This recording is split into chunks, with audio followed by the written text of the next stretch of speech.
Olympus has fallen. Also known as Gerard Butler getting a machine gun and whooping a whole lot of terrorists' butt. Okay, so Olympus Has Fallen starts out with a Secret Service agent. I don't know his name because they didn't really say his name that much. I think it was Michael, it was something around that, okay? I'm sorry that I didn't pay attention to that. I was more engrossed into the movie itself. So I was really anticipating this movie. I thought it was going to be great. The trailers were awesome. And I just really wanted to exceed my expectations. Well, let me tell you this. It went way over my expectations. It was brilliant, I tell you. Brilliant. It had some of the best, most dramatic, awesome, badass action sequences I've seen in at least 3 years. I mean, at least since The Dark Knight, okay?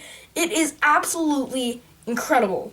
Now, it reminds me a lot of Die Hard, how Gerard Butler is trapped in this tower, or the White House, just like Bruce Willis was in Die Hard, and John McClane, I guess? That's his name. Okay, so I'm just gonna have it like that. Okay, so he's trapped and he has to find a way out.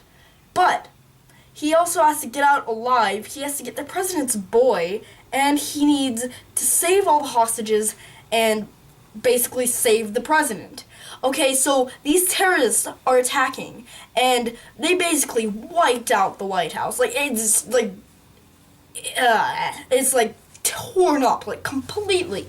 But in the White House, these terrorists have gotten the president and a whole lot of hostages. They murdered the vice president. And so the acting president, played by, what's his name? Morgan Freeman. Sorry, I forgot his name. He has one of those names that you just forget all the time. Okay, so Morgan Freeman plays the acting president, and so he has to step out and he has to find out what to do and all that. So they're having this meeting with all of the other president's men and stuff. Okay, and so while this is happening, there is so much action going on, okay? These terrorists have planes that are flying and shooting. The action is good. It's well made, too, okay? The action is very good. It doesn't have that stupid shaky cam. It's not all, like, shaky all the time where you can't see and your eyes are blurry and you're just like, what? Okay, it's none of that. It's really, really brutal, intense, really violent, and breathtaking action sequences, okay? The hand-to-hand combat is awesome. And this doesn't lay low on blood or gore or torture. I mean, there's tons of that, tons. But they make it really realistic. They don't hold back, which is really realistic to what it would really be like, okay? So it makes it feel like you're really there. And it's really amazing, okay? And then Harvey Dent from The Dark Knight, he plays the president. And the president needs to get out alive because he's the president and he's being held hostage.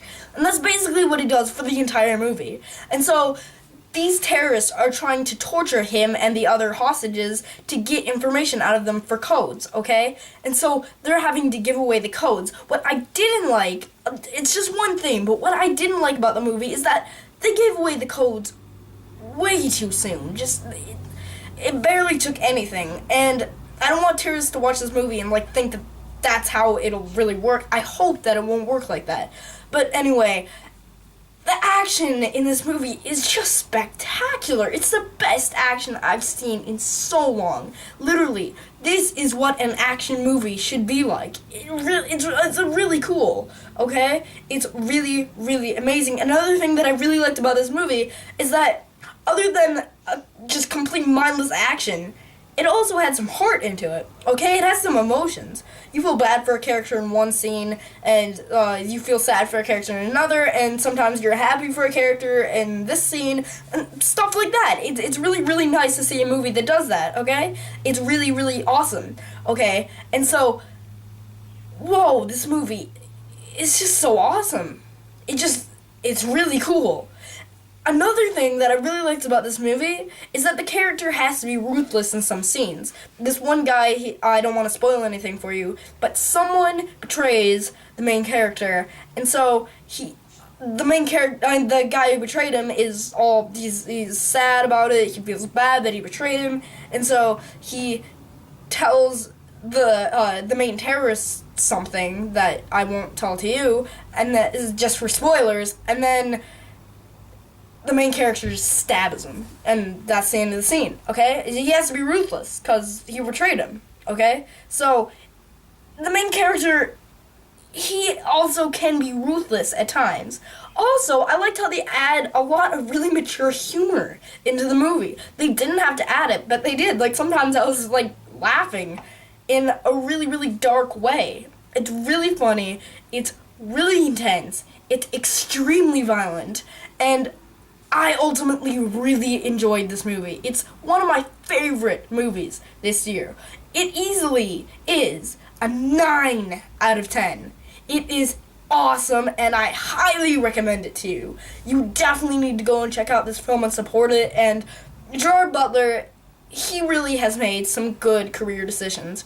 He did this year, and then he did Machine Gun Preacher last year, and then he always has 300 to look on back in 2005 if anything goes wrong in his career. So, this was an amazing movie, okay? So this is Pigaloink signing off. Oh wait, I was being told that I missed a movie in my list for my top 10 worst movies of 2012.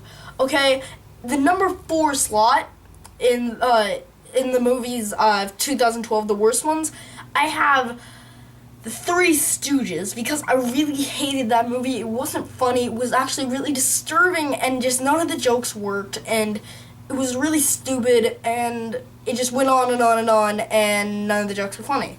So, it was one of the worst comedies of the year, and so that's why it got number 4 on my list. So, now that you have that, watch this video, and then you will know what my number 4 is, okay? I also have my top 10 best movies of 2012.